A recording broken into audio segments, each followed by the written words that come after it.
read a story called Big Brown Bear Goes to Town. And it was written by Daniel Phail.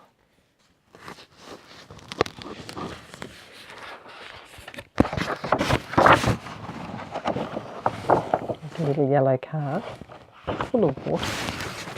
And there's Big Brown Bear. He's made himself some oatmeal porridge on his stove and he's tasting it with a big wooden spoon.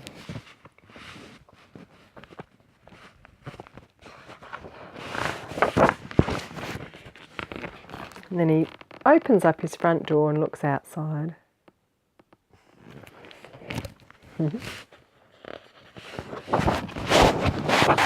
Chapter 1.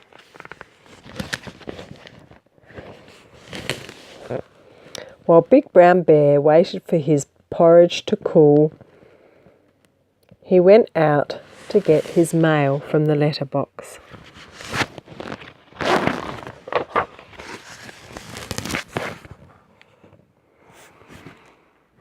It must have rained in the night because there was puddles everywhere. He stepped in one in his slippers.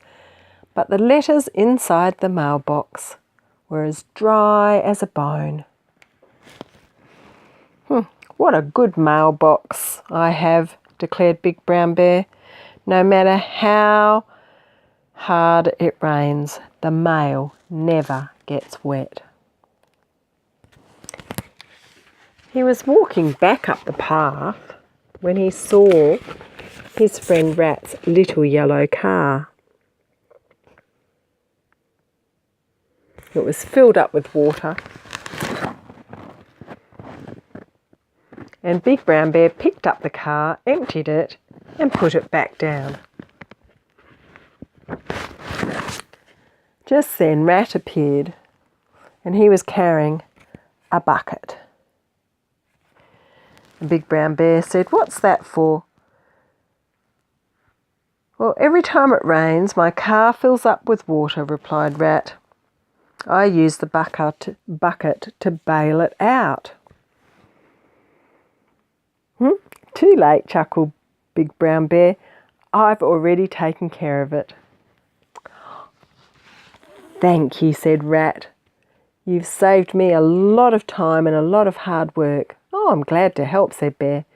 "But why don't you bring the car inside when it rains?" "Well, it won't fit in my doorway," explained Rat.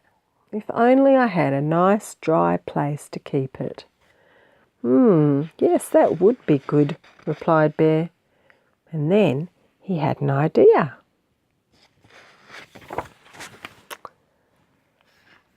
"I'm going to town now," Rat told Bear. "Would you like to come with me?" "Yes, I would," replied Bear. "There is something I want to get."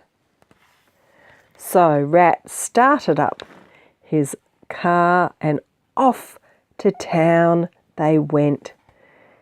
And look at Bear balancing with one foot on the back of the little yellow car. It's very good, isn't he? Chapter 2. "Where do you want to go?" asked Rat. "I want to go to the hardware store," said Big Brown Bear. "But first, I need to stop at the bank." Has to get some money out, I think. "The bank it is then," said Rat. There they go.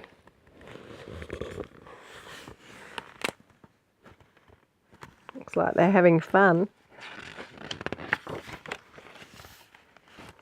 When they arrived at the bank, Rat steered the car right through the door. Vroom! He screeched to a halt right in front of the teller. Everybody looks a bit surprised, don't they?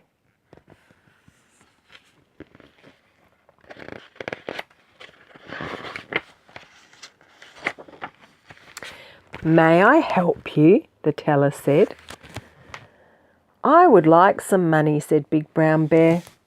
"And how much would you like?" the teller inquired pleasantly.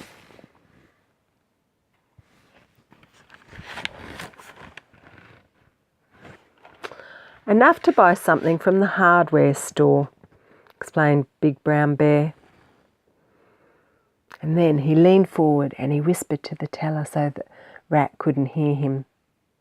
And the teller counted out some money and handed it to Big Brown Bear.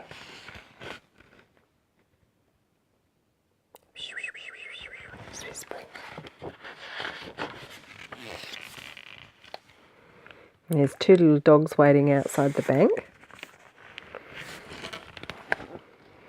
Now to the hardware store, Rat, said Big Brown Bear, if you please. And so off they zoomed.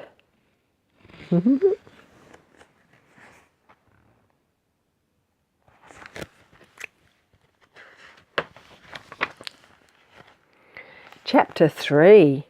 It looks like the dogs are following them.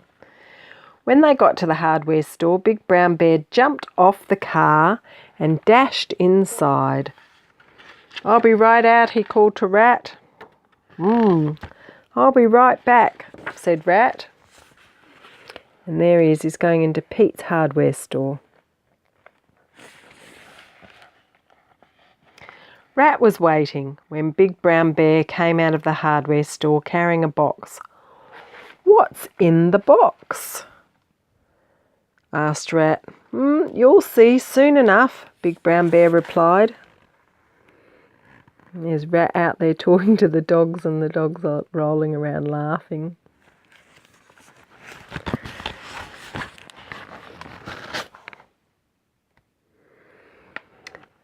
You've been awfully secretive today, Bear, said Rat, and did you know that whispering is rude?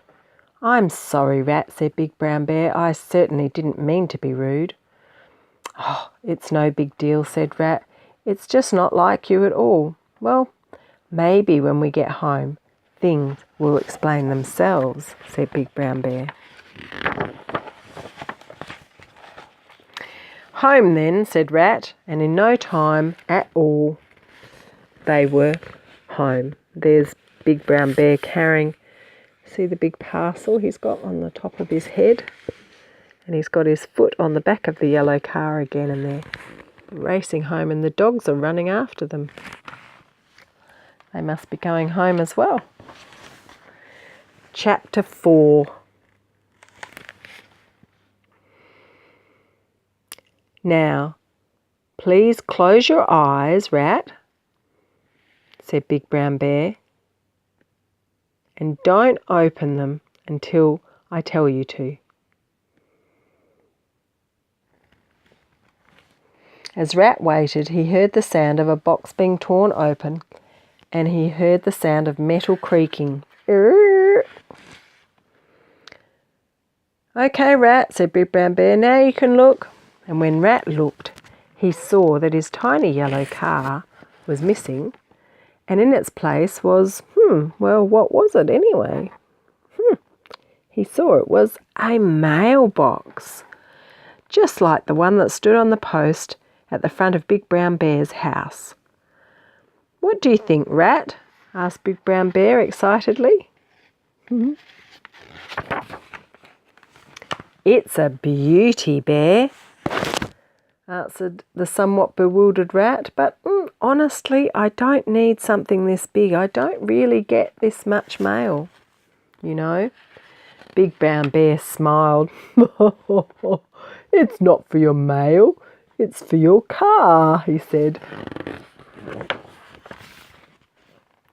And then he opened up the mailbox. They looked inside, and sitting there snugly and securely was the yellow car. Oh, Bear, cried Rat, it's brilliant. Now my car has a nice, dry house all of its own. Yes, indeed, Rat, said Big Brown Bear, as drops of rain from a passing shower started to fall. Now, do you mind telling me what your errand was? Rat went inside and came out with a large sack. I went to get some brown sugar, he explained, for my oatmeal porridge.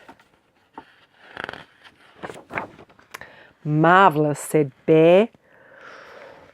It just so happens that I made some oatmeal porridge this morning, and I imagine that it's cool enough for us to eat. And sure enough, when they went inside, it was. And there they are, sitting at Big Brown Bear's table, eating some yummy oatmeal porridge with the sugar. And Rat's sitting up on top of something so he can reach up to the table. And that's the end of the story called Big Brown Bear Goes to Town. I hope you've enjoyed it. See you next time.